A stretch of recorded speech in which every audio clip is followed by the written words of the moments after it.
सुट्टी लागली की लोक लोणावळ्याला जातात, पण कधी विचार केलाय तिथे एवढी चिक्कीची दुकानं काय आहेत आणि ही चिक्की लोणावळ्यात कुठून आली? टेन्शन नॉट, शार्पनर सांगेल ना. तर साल होतं 1980. संपूर्ण भारतभर रेल्वे ट्रॅक्सचं काम चालू होतं. तेव्हा लोणावळ्यातल्या डोंगरांच्या भागात दिवसभर रेल्वेचे कामगार कसून काम करायचे आणि काम करत करत बिचारे थकून जायचे. त्यावेळी इथे मगनलाल नावाचे काका एक खाण्याचा पदार्थ विकायचे, ज्याचं नाव होतं गुडदाणा.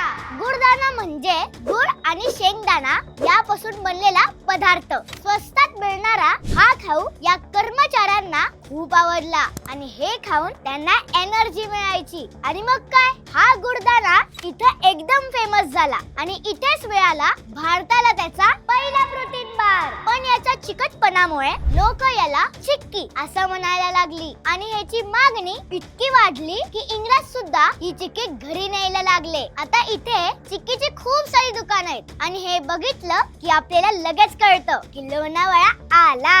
हा व्हिडिओ इतका शेअर करा की इंग्रजांनाही समजू दे की त्यांच्या प्रोटीन बारच्या आधी भारतामध्ये चिक्की आली आहे आणि ती कोणी दिली? आपल्या महाराष्ट्राने. बाकी कोणी लोणावळ्याला जात असेल तर मला ही चिक्की आवडते. नाही, सांगून ठेवते, कोणाला आणायची असेल तर प्लीज आणा आपल्या शार्पनर साठी.